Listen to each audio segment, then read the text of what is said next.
in the second part, I have to say, being beaten up by Ray Fiennes was pretty fun. It wasn't always comfortable, but it was fun. I enjoy scenes like that where I get slapped around a bit. It's quite fun. Yeah, so that was good. That was definitely a highlight. Being on the underground cart, which takes us inside Gringotts, being on that cart with Rupert, a guy called John, Warwick Davis, and Helena Bonham Carter, and then Emma, was great fun, because it was just, we were all soaking wet. It was you know, we were just making jokes, and it was hilarious. It was really, really good. That was a fun day, definitely. Fun few days.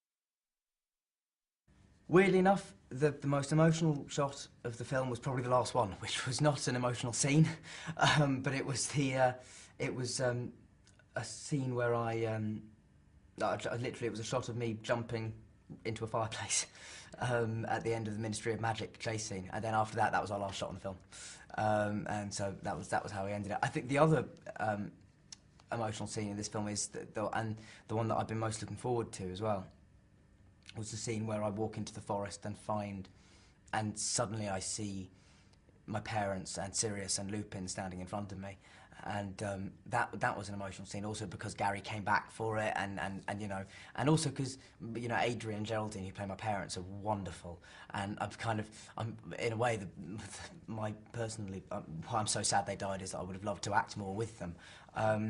And also the character of Lupin dying, for me, is one of the most upsetting in all the books, because I love that character. And so, yeah, that scene was pretty emotional, I think. It should be, anyway.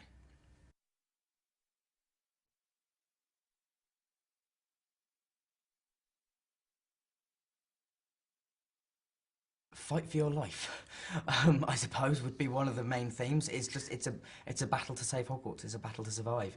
It's a battle to see the next morning. That's kind of the thrust of most of the film. And also it has all the Harry Potter themes of, you know, friendship and all those things, and how tested that can be. And, you know, in this even more extreme situation, how much these three, four, five, you know, the whole school relies on each other, and that's what I love about it. It's about communal spirit. And surviving.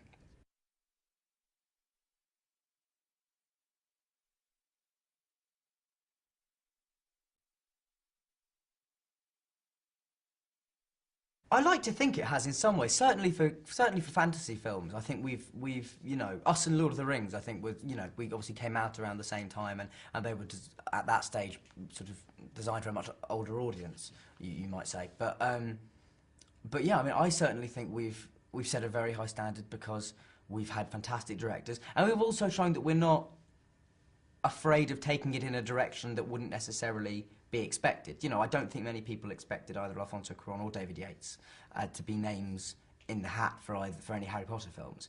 But, you know, thanks to our producers, who have had the courage to say, you know, this guy could make an amazing Harry Potter movie, it's set us apart slightly from other fantasy films. I think we're really, really interesting. We have fantastic actors, and also, I mean, what sets Harry Potter apart from other entertainment is just the fan base. Ultimately, is so vast, and so supportive that, yeah, I mean, it's hard for other things to compare for it. But you know, but obviously now there's films like Twilight and the Narnia films that all came out, and you know, and they're doing well as well, and brilliantly in Twilight's case. But I think Harry Potter manages to combine an innocence and an Englishness with an edge you rarely see in sort of supposedly children's films.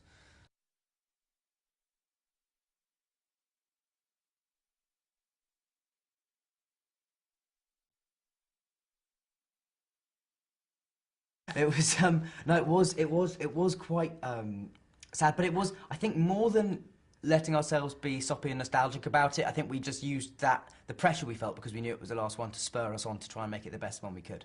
I think we channeled that energy into a more positive, sort of constructive frame of mind.